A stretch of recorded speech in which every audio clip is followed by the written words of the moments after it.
Hello दोस्तों, स्वागत है आप सभी का हमारे यूट्यूब चैनल पे। मैं तृप्ति पांडे आज आपके लिए लेके आई हूँ recurring decimal and non recurring decimal. अभी हमने पढ़ा था turmeric decimal and non terminating decimal. Non terminating decimal दो प्रकार का होता है, recurring decimal and non recurring decimal.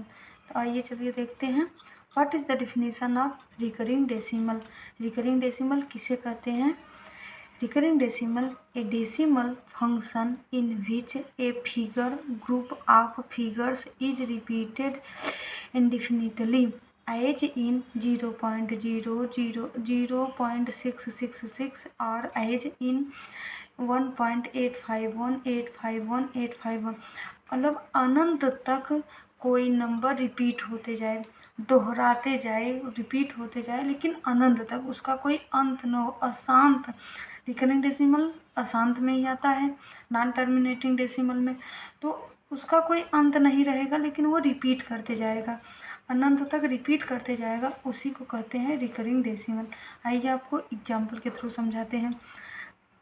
Example of first 28/3। अब 28 है तो 28 में हम 28 डिवाइडेड बाई 3, 3 9 जा 27, सब्सट्रैक्ट 8 - 7 1, 0 0, 2 - 2 इज इक्वल टू 0। अब 1 is less then 3, so point and point लगा दी तो यहाँ पे 1 के पास क्या हो जाएगा 0। 3 1 जा 3 3 जा 9। अब 10 - 9 1 0, 3 3 जा 9, 10 - 1 9 1, फिर वो लगा है पॉइंट लगा है तो फिर 0 आ जाएगा। ऐसे ही ये अनंत तक 9.3333 होते चला जाएगा। इसी को हम क्या कहते हैं रिकरिंग डेसिमल। अभी अनंत तक इसका कोई अंत नहीं रहेगा, ये अशांत दशमलव है ही, अशांत रहेगा, इसकी कोई एंड पॉइंट नहीं होती है। ठीक है, अब चलिए सेकेंड एग्जाम्पल देख लेते हैं। सेकेंड एग्जाम्पल के थ्रू आप लोगों को समझा देते हैं। 45 डिवाइडेड बाई 11। अब 11 4 जा 44, 45 - 44 इज इक्वल टू 1। अब पॉइंट लगाएंगे तो 0 आ जाएगा।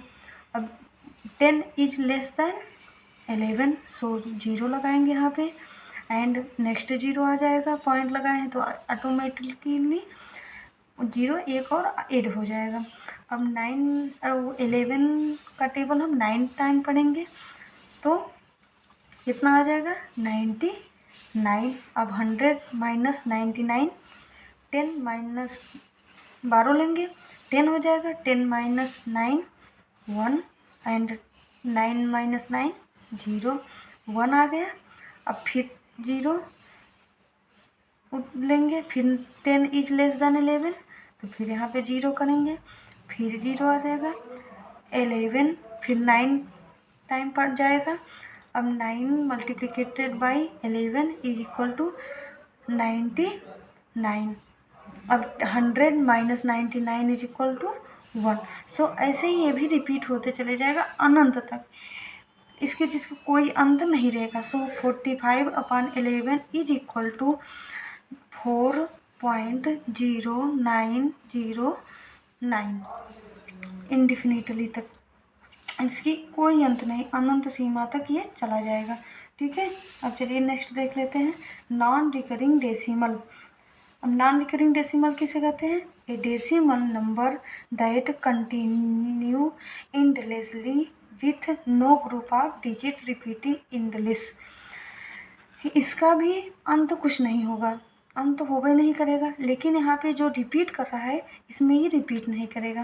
तो देखते हैं, अब इसको हम एग्जाम्पल के थ्रू समझ लेते हैं। 25/7 is equal to 25 divided by 7। 7 का टेबल हम कितने टाइम पढ़ेंगे 7 3 जा 21। अब यहाँ पे 25 minus 21 is equal to 5 minus 1 is equal to 4, point लगाएंगे क्योंकि 4 is less than 7, so point. अब पॉइंट लगाएं तो यहाँ पे क्या आ जाएगा 0। 7 का टेबल हम कितने टाइम पढ़ेंगे 40 से ज़्यादा ना हो, 5 टाइम पढ़ेंगे। अब 5 मल्टीप्लिकेटेड बाई 7 इज इक्वल टू 35। अब 40 माइनस 35 इज इक्वल टू 5, फिर 0 आ गया। अब 7 7 जा 49, 1, फिर पॉइंट लगाए हैं तो 0 आ जाएगा। 7 1 जा 7, फिर 3, ऐसे ही ये भी इंडलेस रहेगा रिपीट। लेकिन इसमें क्या है, ये रिपीट नहीं होगा, कोई भी नंबर आपको रिपीट नहीं मिलेगा। ग्रुप में नंबर तो रिपीट हो जाएगा मान लीजिए, लेकिन ग्रुप में नहीं होगा। जैसे देखिए यहाँ पे ग्रुप में रिपीट हो रहा है, 3 3 का एक ग्रुप है वह रिपीट होते जा रहा है। फिर यहाँ 0 9 का एक ग्रुप बना, 0 9 0 9 होते चला जाए। Group repeating not number repeating. तो सो 25/7 इज इक्वल टू 3.571, ऐसे ये भी होता जाएगा। ठीक है, आई होप आप लोगों को समझ आया होगा recurring decimal and non recurring decimal. अभी मैं आप लोगों के लिए इसके एग्जाम्पल अपलोड कर दूँगी। Okay bye. अगर आप लोगों को समझ में आया होगा please like and subscribe my channel. Bye bye.